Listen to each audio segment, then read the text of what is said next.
The first one that he invites up is Captain Flint. Have I met some of these guys, perhaps, in my military career? Flint you have heard of because Flint was a criminal when you were in the military, and they were hunting him back then. He originally was part of the Confederacy, but it was many years ago. Blackbeard is a name that she took on recently. You had heard of her as Captain Teach. And as Captain Teach, she was one of the most feared captains in the Confederacy. She helped single-handedly win a couple of fights during the war. But when Tender Aurelia was killed, she defected. So there were rumors that the two of them were lovers, and that was maybe why she left the Confederacy, but both of them are ex-Confederate captains. Vane is somebody with a little bit more of a mysterious past. They don't necessarily know where he's from, and he's just known to be a very skilled pirate. So Flint steps up to the front and looks at everybody dramatically. The Confederacy has treated us badly. That is true. But they have stepped on our sovereignty even worse. We need to stand up to them. We need to hit back with everything we have. I suggest we sally after the Scarborough with all our ships. We take it, and it becomes the property of the Rock. It will be the first pirate navy. No one will ever steal from us again. And he raises his fist in strength and solidarity and shakes it at the ceiling. Cheers erupt from the crowd. You guys can sense that a lot of the sentiment is in favor of this, of just gathering everybody up, hunting down this battleship, and making the Confederacy pay. Beetle waits for the crowd to die down. Doesn't seem to have taken a stance, so while a lot of people were reacting or cheering, Beetle's face was impassive, didn't seem to be for the plan, doesn't seem to be against it. Once the cheering dies down, he recognizes the next captain, and he turns to Blackbeard. She steps forward and eyes the crowd for almost a full 60 seconds without saying a word. And the crowd goes completely silent as they watch her and they wait for her to speak. If we attack that ship, the Confederacy will have no choice but to answer. They will send whatever it takes to get their ship back and to take the Rock apart. We don't want to be that kind of target. I know that it's tempting. I know that what they've done is not fair, but our first order of business is putting food in our bellies. We don't feel the pain yet, but we're going to. In a week or two, when the last of the food on this rock is done and we've hunted every rat and we're still hungry, what are we going to do then? What is this battleship going to do for us then? We need food. Now, I know of a planet that has defied the Confederacy. It's one they don't even want us to know exists, but we're hearing more and more about it lately. A colony called Atigo. It's just outside the Sanctuary Storm. Bit of a journey for us, but if you've got void mages, you can get there easy enough. They've got food. They've got gods of all different types. They have a whole world with a whole economy, and they're willing to sell it. Now, the problem they've got is slavers and other pirates. And so what Atigo is doing is hiring privateers. Now, this doesn't solve our issue with the Confederacy, but it could get us some food. And since a lot of those ships are Confederate that are hitting slaves, well, I was thinking perhaps we can do two birds, one stone. We hit those pirate vessels, kill the slavers, free the slaves, and get paid for doing it all. We're upsetting the Confederacy, putting food in our bellies, and we're doing it in a way that they can't immediately answer. That's my plan. And she steps back. Parts of the crowd start to cheer, but it's less popular than Flint's plan. I'm cheering that plan. Okay. Me too. Roxy? He hot. Uh-oh. Yeah, you spot this guy right away. He's the prettiest pirate you've ever seen. Oh. Gaston can appreciate beauty. Says he's so handsome himself. Oh, absolutely. This guy is maybe almost as handsome as you, Gaston. Robert Scout. Gaston can appreciate that. So, you mentioned privateering, but what about these targets? We're going to lose a lot if we go against the Scarborough. I'd rather take something I can handle personally. So what do you propose? What's our order of business? And he looks kind of appeasingly at Blackbeard. Well, from what we've seen, most of the ships that they're sending are destroyers. Not very many battleships have been tasked with leaving the main war front they've got with these necromancers. And that means that if you've got a destroyer or a larger, that you have a chance of taking one of their slavers down. If you're smaller than a destroyer class vessel, I'd recommend that we form up in convoys, maybe 2 to 3 of us versus one of them. So we have little groups, we hit their ships, we take them down. For our specific targets, I'm willing to give them out based on seniority. I already have a half dozen priority targets that have been given to me, and I can acquire more as we need them. Smargo nods and looks satisfied and steps back. Okay. Oh, by the way, just so Beetle you says, guys "Well-" know, Zamargo, his ship is called the Eagle. Of course it is. Robert scowls. Does it make like a sound when it like fires up? Yes, it does. So Beetle turns to the crowd. He says, is there anybody else of note that wishes to speak or add a plan? We've got 2 put before us. I can see which one I would like, and I think that's the one with the greater chance of success without Confederate reprisal. I think that if we were able to stop some slavers and make some money doing it, it's a good thing. I'm going to speak in favor of that plan. How about the rest of you? And you guys can see like roughly half the crowd is interested in Blackbeard's plan now that Beetle has spoken for it, but it looks like it's going to be very close, and it's quite possible that you guys could make the difference in terms of which way this plan ends up going. So how are you voting? We're gonna have a huddle. Are we having a huddle? Hmm. I don't like slavers, guys. I think anything we could do to cut down on the number of people doing slavery stuff, that would be awesome. Agreed. Yep. I agree. Right, Gaston? Well, Zamargo's pretty handsome guy there. I like his idea. Yeah. Flint's plan does have some merit, I would like to say. They are fighting a war, and they can't afford 2 fronts. So if we hit them big and hard, take a big ship, then they might just go to the table and negotiate, just to keep us from being a second front. So it does have some merit. It's very daring and very risky, but it does have merit. Flint, But I think our best chance of survival, our crew, our ship, would probably be the Blackbeard clan. Flint and Blackbeard are kind of eyeing each other, kind of adversarially. Definitely no love lost there. Do you guys want to influence the outcome of the vote towards one direction or the other, or you're just going to let it play out? Well, How do we certainly- influence? You would use either coercion or negotiation, and basically you're Would this talking be to the crowd. standing up in front of Yes. people? Yes, Oh, so there would be role playing with it. oh my goodness. So, as you I think guys, we should be. It's all right. Carry on. I was just going to say, somebody does stand up in the crowd, and it is Red Shirt's second in command. I say, we hit them back hard, fast, and make them pay. And then he sits down. Can we get a perception check? That's open-ended for everybody. With my zeros, it won't be. Magic number is 2. Last time you guys all got a 1. Okay, looks like Roxy got it. And Bill. Okay, so Roxy and Bill, you see Blight and probably 20 Confederate Marines kind of lurking at the edge of the crowd. So vastly outnumbered. You guys could easily take them because there's a lot more of you than there are of them. But they haven't really been noticed. They're wearing plain clothes. They're sort of hiding out. But they're basically spying on the meeting.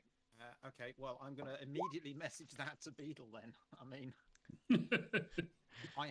I could get involved, but I can't take 20 of them, and I can't take 20 shots to the face. Got it. I'm getting Blight as a mini. Keep losing you, Blight. Where'd you go, sir? We'll maybe add that if the red crew sees those guys, then we're gonna have blood here. So Beetle, as soon as he gets the message, looks down at his comm, does a double take, looks up at the crowd, his eyes narrow when he sees Blight, and his voice gets deadly quiet as he steps up to the rusted microphone. Well then, Seems like we got a few extra pairs of ears at the back of the crowd. Seems like they're might interested in our business, fellas. Perhaps we should bring them up to the front. And the entire crowd just turns and wheels in Corporal Blight's direction. Chris, globe of light. How far away can I make it appear?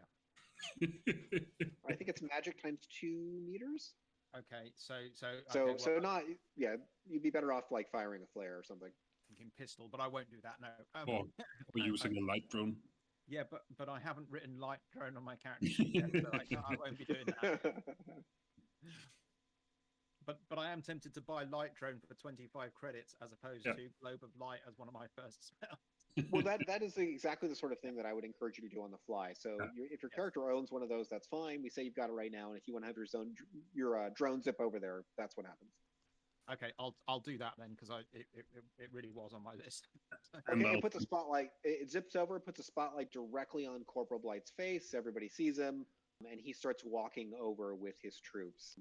Smug look in place. Oh, that's ballsy. So Beetle waits until he gets up there, and he says, "Well then, what do you got to say for yourself? I would have expected you to left with your ship. Awfully brave of you to stay behind when we not got much to eat." Yes, well, I had to keep an eye on your obvious response. You see his hand come to rest on the butt of his spell pistol. Casually, though. Mm-hmm. And if our response was legal, say, ain't much you can do about it, is there? Maybe at this moment. Wouldn't be pushing your luck if I was you. And Beetle looks around at the crowd, and it's starting to turn a little bit ugly as it eyes Blight. Although he's got like 20 Marines with him, so he's, at least somewhat safe. It would take multiple crews to take him down. He definitely, Blight's at the disadvantage here, but yes, it would be a bloodbath if a fight started here. But Blight doesn't seem, he's kind of being antagonistic, but he's also being really casual. I'm going to look around to see if I can see anybody else. Who, Are there snipers or any kind of, concealed, heavy spell armored mages around waiting to just jump us all? Or not that you can see. Not that you haven't already noticed. Must be making a new roll. Let me see what that was. This looks like a trap. It certainly feels like one. Like, if you were to attack them, maybe there's a better Confederate response that could happen. Or maybe they just don't care that you kill them and Blight dies, and that gives the Confederacy the excuse they need to blow up the rock. In any case, tensions remain high. Beetle has them escorted away and kind of put under guard in the corner, which every captain here is pretty much happy to do. You guys commence the vote, and it sounds like, since what I've heard from you guys is you're going to vote for the privateering, that's what's going to pass. If I get a vote, I am certainly personally voting for that. And if the majority of the party is voting that way, then that's basically what's going to win. Yeah. And if Roxy can get anyone's ear, like, people around her. Yeah, make a coercion check for me, or negotiation. All right, there we go. Yeah, you're able to get people to listen to you. You talk to a few of the people that are fired up about attacking the warship, and you're kind of making them see reason, like, and then what happens? Okay, so you take the ship, and then what happens? They're like, oh, I guess then they kill us all. Yeah, so she'll be very passionate, like, oh my gosh, if we did that, you don't realize that it'll drag all this attention here, and your home is here, and they'll know it was us. And you don't want to do that. You want to make sure that it doesn't come back to us. But if we're on the sly, we can do more damage to them in the long run, and it won't come back to us. And those horrible slavers will have their comeuppance. It's effective. You sway quite a few people in the crowd. It was already going to pass anyway, but that makes sure that it definitely does. And it looks like once the votes are tallied, the choices for privateering, which kind of changes Blight's body language a little bit. He's more relaxed now. It looks like he knows there's not going to be combat. Because if you guys had said, hey, we're going to go after the battleship, you would have had to do something. Now you guys aren't breaking any laws. There's really nothing you can do. I would like to, when the vote is cast, I would like to try to make eye contact with Flint, and very nod to him and vote for him. Very demonstratively, but make sure that all the rest of my guys are voting for Blackbeard's plan. Okay. But I would like to make sure that he sees that I vote for him. You're fairly certain that he did. Yeah. Okay. People begin to disperse, and that'll bring the second scene to a close, unless there's anything else you guys want to do before the crowd leaves. All right. So the rest of the crowd information leaves. is possible. Mhm. You guys are able to kind of canvas for rumors and stuff, and trying to get some ideas of what people are doing, and then you head back to insider trading. If there's a place to sign up for the privateering, since we have a somewhat space-worthy vessel, I would like to, well, if there's a job board or something that... What you see happening is people are walking over to talk to Blackbeard. So if you wait your turn, then you'd be able to speak with her. Yeah, that's what I do then. Okay. You're like the fifth person in line. You get up to the front, and she nods respectfully to you. Let me put her back up. She nods respectfully to you and says, "So, you're a captain?" I am. I'm not on a big ship, but she can fly. What kind of vessel? Old Iris model, She frontline nods. resupply. Okay, at least you're armed. Half the people that have come up here don't even have a gun. She looks down at her data pad and then picks something off of a list, and she flings it to you, and your comm rings as you receive a piece of information. And it looks like it's some sort of pleasure craft that's been retrofitted to do supply runs for the Confederacy. So it's not terribly well armed, and they're relying mostly on secrecy, but they know roughly where it is, and you've just been given kind of their flight plan. Oh, thank you. Yeah, she says, how you handle that is up to you. And then she turns to the next person in line. So you guys make it back to the inn, and you have, as you take a look at like the dossier that she sent to you, enough information that you could probably take your ship, head out, and maybe be able to track it down. So any post-council discussion that you guys have as a group? This might be kind of out of character a little bit, but Flint was proposing taking on the Confederacy head on. Is that right? That's correct. He wanted to take on the Scarborough. And so his thought is basically what Lasse is saying, which is that if you guys take on this ship and take it, they don't have the force to take it back because they're in the middle of the war. And that was kind of the whole plan he was making. Okay. The And opposite so- argument was that the result of that would mean complete destruction. Yeah.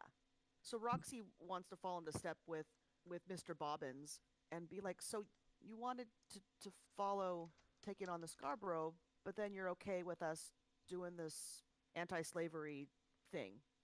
Are you really cool with it? Anti-slavery thing, or? Well, the fact that you voted one way, but you're acting another. Oh, yes. Well, the vote was pretty clear. They were going to vote for Blackbeards. And I think it's in our interest to keep some sort of tabs on what Flint is doing, because he does not seem like the kind to take no for an answer. So if he goes ahead, I would like to be in on it. Really? Okay. I mean, so maybe we do some anti-slavery and see where he progresses, huh? Yeah. I'm not sure I agree with his way, but it might be the best solution in the long run. I'm not sure yet, but if he decides to move on his own, he will risk the entire Drifter's Rock, and then I would much rather know what he's doing before he does it, because I'm included, or be surprised when he suddenly takes that ship and. Maybe we could drop in on his group and see what the temperature is. See if they're gonna power ahead with their plan anyway. Yeah. I mean, do you know Yeah, where? yeah. I have a feeling that he will, but at some point, if he can gather enough strength, and when he makes that plan, I aim to be there. I'm not sure it's the right plan yet, but I really want to know if we. Look, if he does that plan and he fails, I will not want to be on Drifter's Rock, and I will not have any of my crew be here either. anyone working on in the pub or Yeah, I wish Bill he or was you guys. not quite so bold about it. I wish he was more secretive. He kind of laid his cards out pretty boldly. If something happens, regardless, they're gonna point back to us, right? Us Right. being Drifter's Rock, not us in particular, but Drifter's Rock. Yeah. Well, Yeah. I'm a little bit worried that that the court will witness basically everything we want to do. Yeah. I mean, for a start, if you try to attack Scarborough now, it's already going to know that you might be coming. So, good luck finding it. I mean, good luck catching it. Good luck not walking into a massive ambush. I think Flint is the type of guy. I'm not sure, but I believe he's the kind of guy to not attack at once. But if he does decide to move ahead, I would much rather know than not. Yeah, no. And maybe he has a good enough plan when it finally happens that it's something we want to be in on. What bar does he hang out at? Let's go drop in on that bar. I'll go over there and I'll see if I can listen in. Good idea. Good idea. Okay, so you guys are going to head out and try and find Flint? Tell him I sent you if he asks. It's easy enough to find him on the rock. He's in the main market and just having a drink. Other captains are around, so you've seen Vane is walking around as well. You saw Blackbeard pass by a little bit earlier. People are sort of campaigning and talking. They're very, very worried. The good news, though, is that Flint is obviously being seen in a public place, and that seems to you guys probably a calculated move. Like, he's doing it so that everybody knows he's still in the rock and he hasn't left yet. So it's clear that if he's still here, obviously he's not attacking the Scarborough. So maybe he's making a public statement of sorts. But he's just having a drink with his crew, not really talking to too many people. They're sort of muttering to each other in low tones. You can approach if you'd like. He looks a lot like Trevor for some reason, minus the glasses and the headset. Yeah, Roxy would she would probably try to wait for a good time to intercept their conversation, but probably very awkward at it because that's Roxy.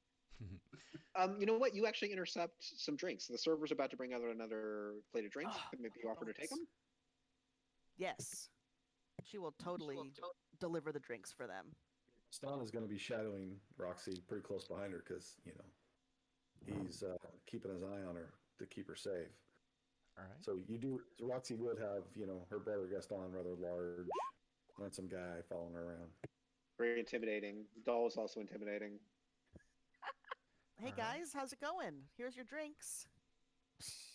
Flint kind of looks at you suspiciously. His eyes narrow a bit. And is there a reason why a lovely young lady as yourself would bring us our drinks instead of her? And he points at the server who's, probably in her less lovely 60s and a little, haggard looking. Roxy just shrugs. Well, I work for a different establishment, and times being what they are, I thought I would just, maybe you guys might want to come visit our pub instead of this establishment. She kind of, looks at the drinks and, I'm a go-getter, hoping I can get some more customers for insider trading. Ah, so you have some goods then. You managed to keep a hold of some of your supplies.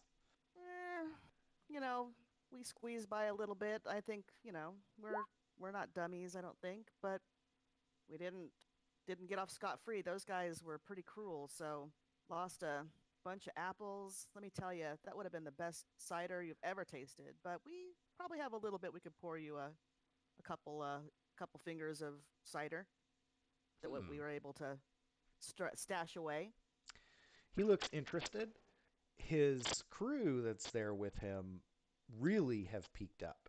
Their interest has definitely peaked. They've perked up. They're very curious. Cider boss?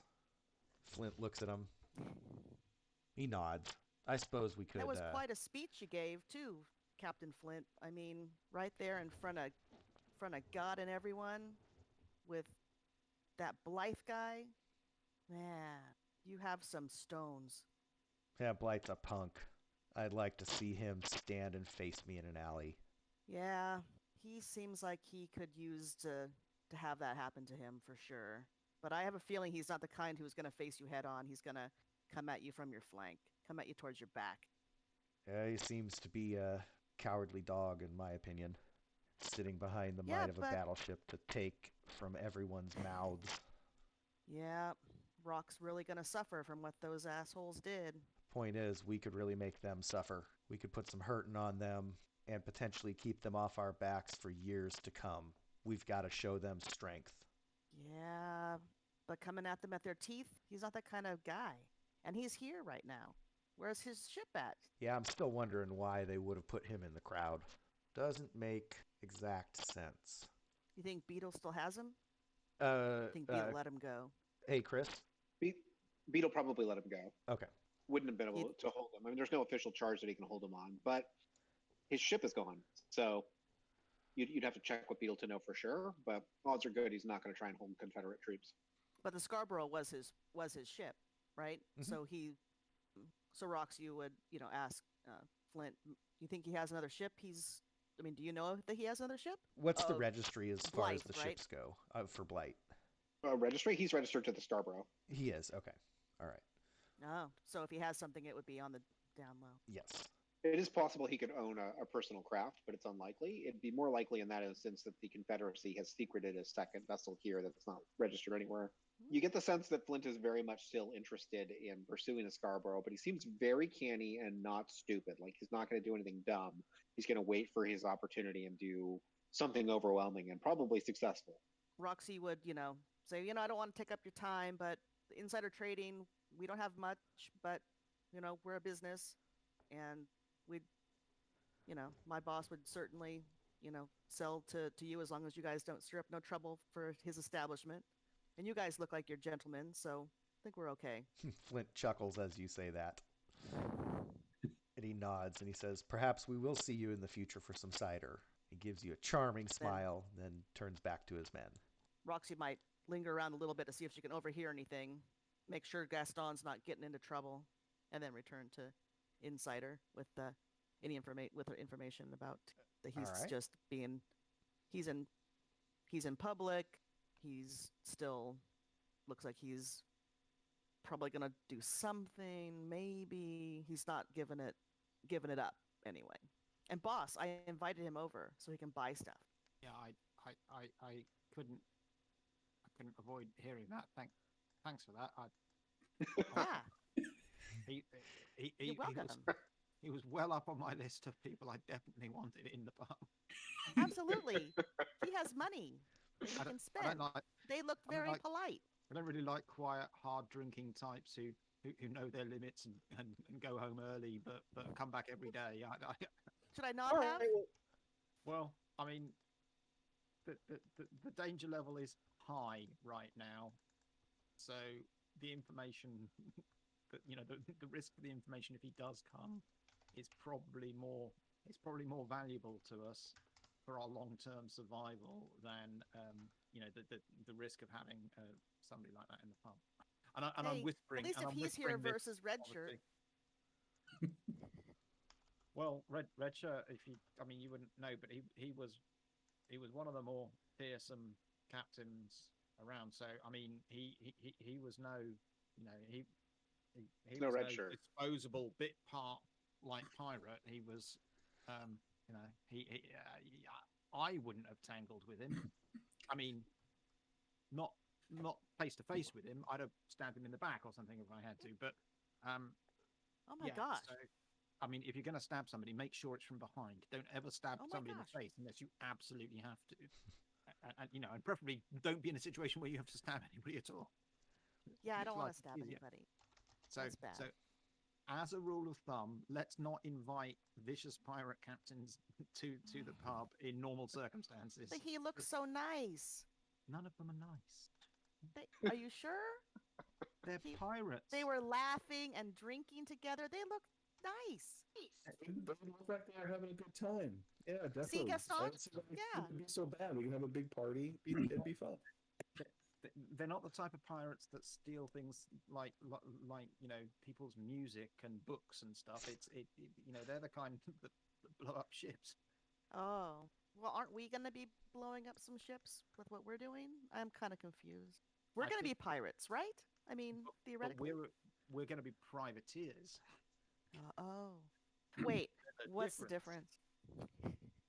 Yeah, Well, Gaston was well. looking pretty confused right now too. We're legitimate private contractors taking out people who commit slavery. On the moral scale, people transporting valuable goods are normal, decent, civilian, pleasant humans. People transporting slaves are incredibly evil and thus, fair game anyway.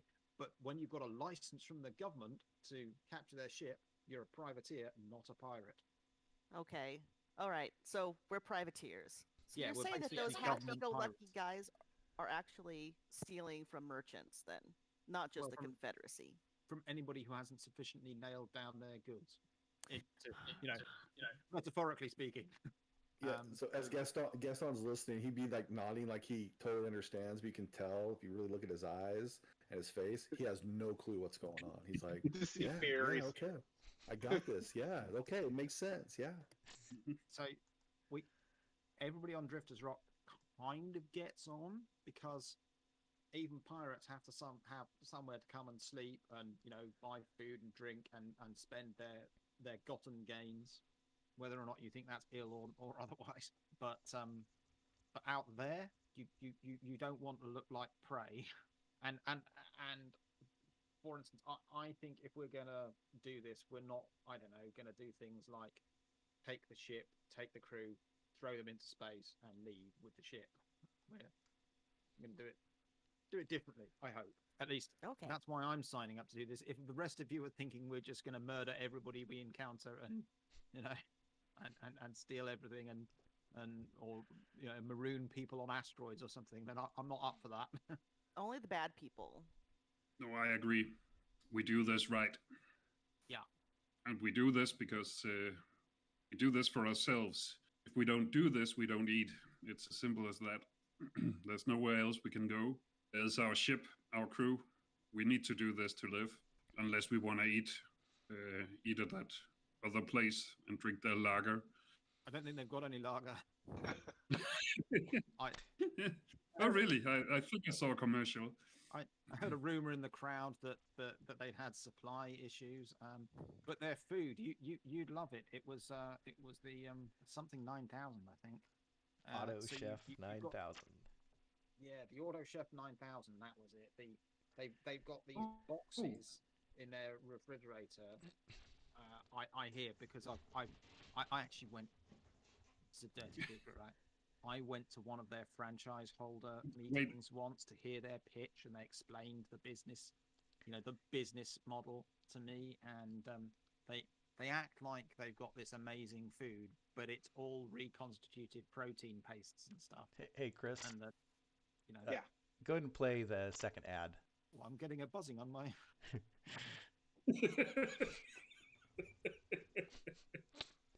Looks like their opening was delayed by a day, so they will in fact be opening tomorrow instead of today. They don't say why. Nope. Yeah, we need to be privateering soon. Yeah, I like otherwise go I'm gonna. longer. I might make the pirates. I'm just deleting this message. I might make the pirates around here look like a bunch of pansies. I want to get on with it. Yeah, I want to get out of here. Yeah, well, Ugh. I really hope you guys will join. But I took a task from Blackbeard, and it should be doable. But of course, if you're not comfortable with it, you're more than welcome to not join. But I really hope that you guys will help out. You seem like a capable guy. I pat Gaston on his back. I think we should do it, and I'm dearly hoping that the crew of the Scarborough enjoy those cider apples and try and eat them, because the tannin content in cider apples, and they're just not edible. You can't it's like there's cooking apples, there's cider apples, there's fresh eating apples, there's savory. There's different types. You do the wrong thing with the wrong apple. It's not like potatoes. You can mash all potatoes and it'll kind of work. But cider apples, it's revolting if you eat the wrong ones raw. So yeah. And Bill guaranteed none of those So- guys in that crew nor Blight knew that. Yeah. Well, I did warn him.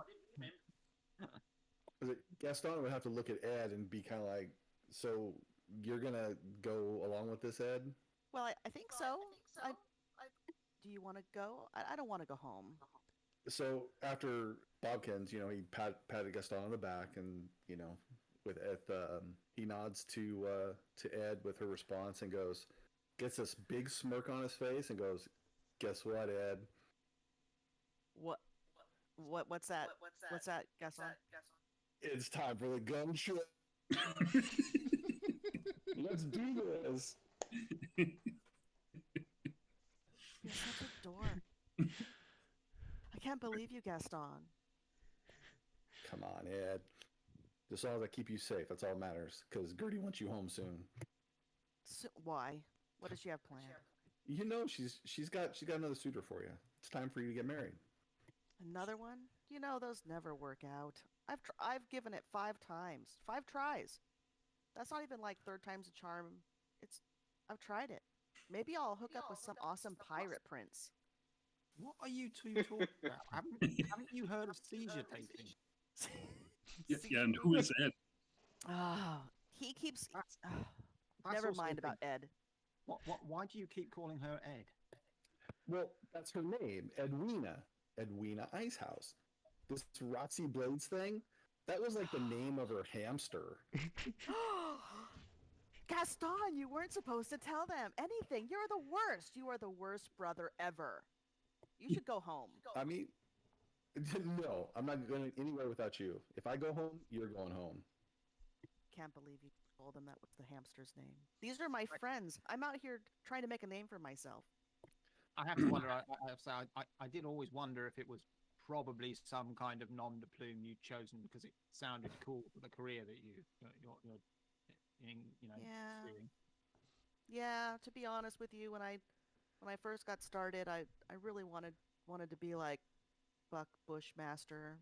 He's so swash and buckling, and he has made a whole career for himself, and I just wanted to be like that too. And Roxy Blades, I mean, Blades is right in the title. It's right there. Isn't Buck Just shows how Bushmaster's show? sharp, awesome. I thought Buck Gaston has Bushmaster another was- approval with that reasoning. But Bushmaster doesn't do the real work. He just has. What do you mean? He's got a whole crew of like dozens and dozens of people who go in and secure the tomb, and then they set everything up again so that he can go You don't in know that. and make himself look good. He's quit the real relic hunting business years ago. He just does his sort of social media personality thing, and he's safe all the time. It looks good, but No it's way. it's like wrestling Really? as opposed to boxing, you know. You don't know that for sure. You don't know Buck Bushmaster.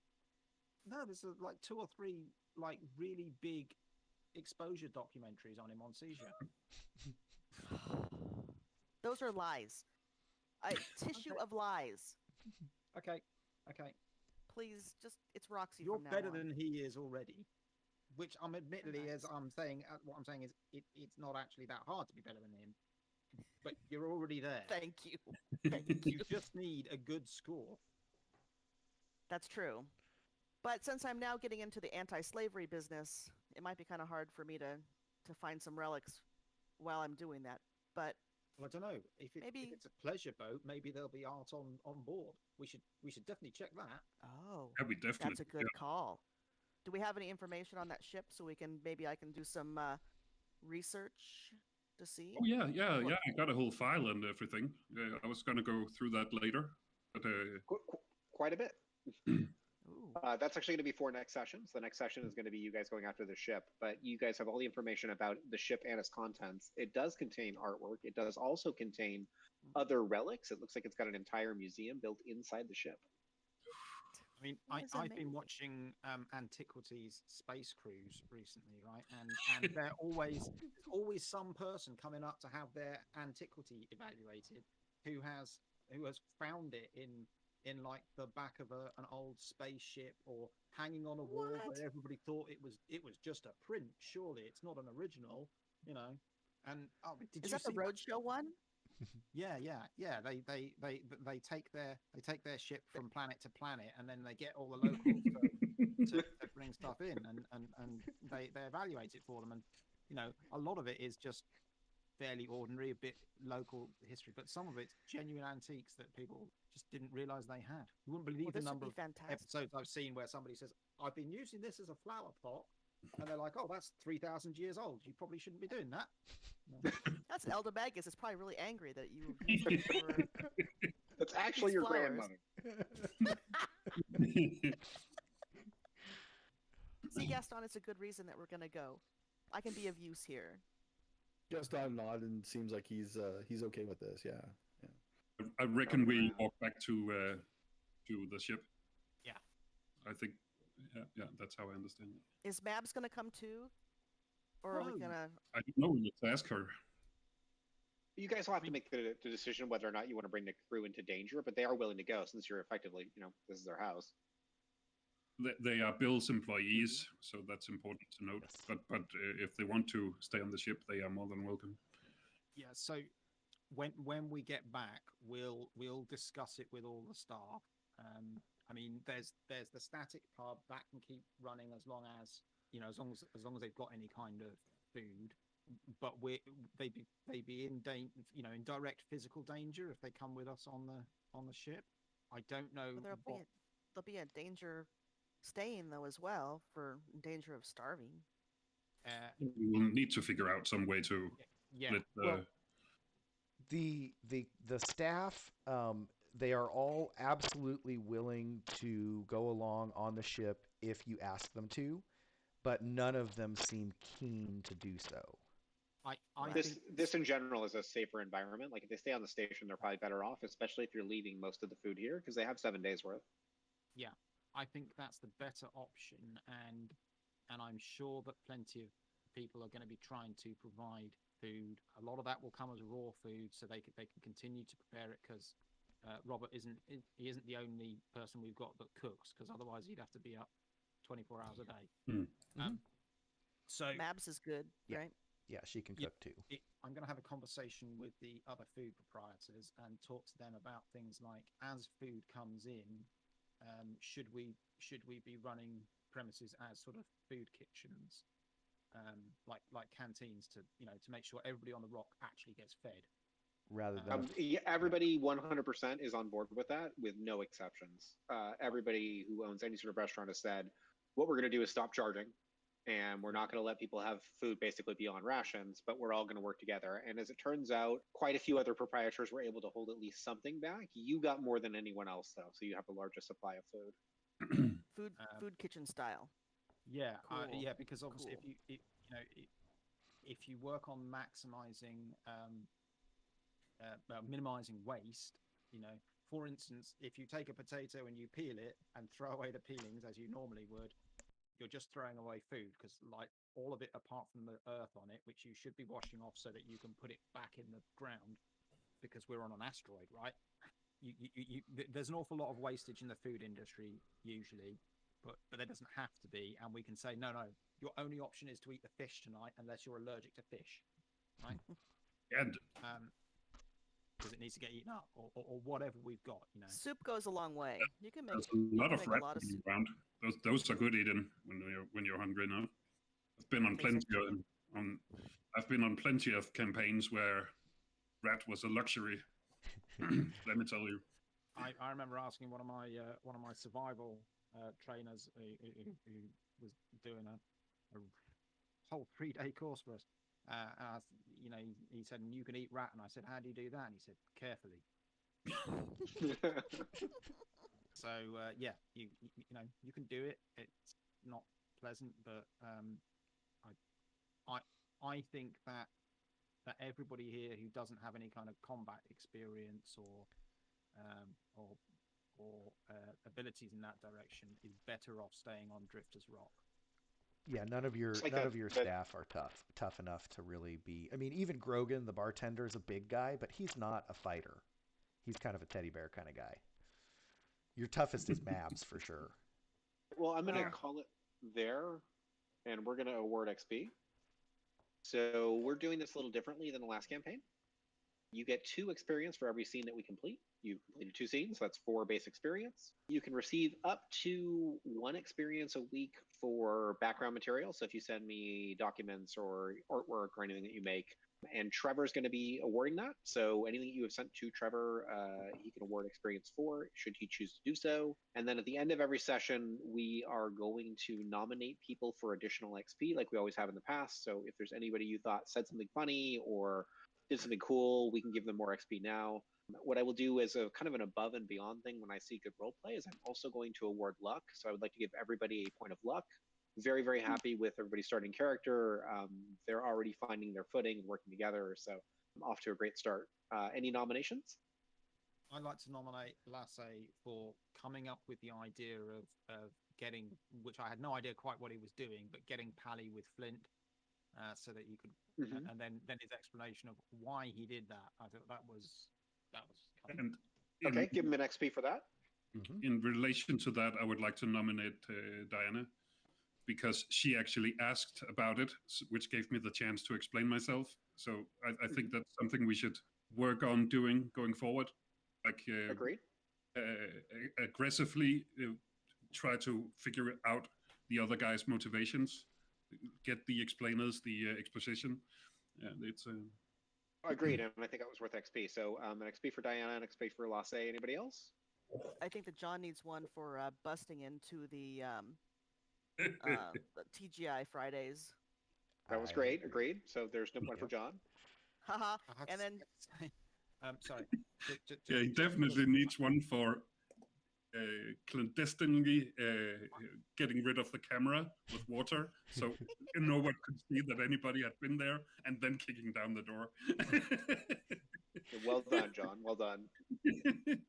well, along those lines too, since Gaston was like, I like that restaurant, and he wanted to go there Yeah. just because he liked the restaurant. That was fun.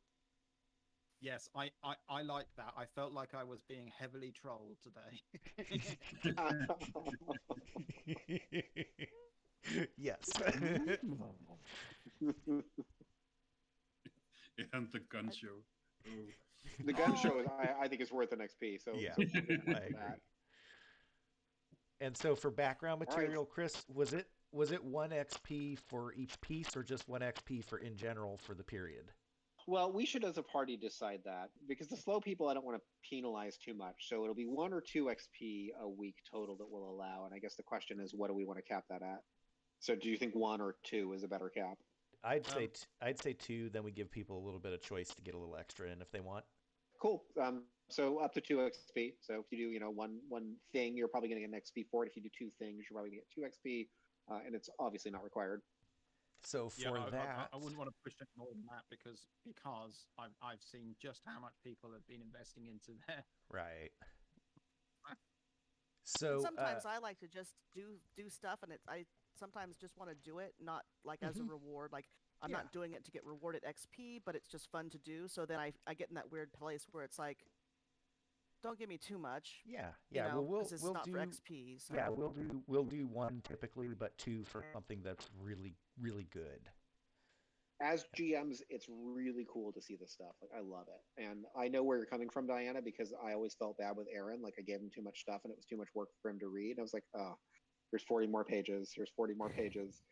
And but we love that. And so please keep it coming. Like, that's wonderful. Yes. And not everybody Okay, has cool. to do that.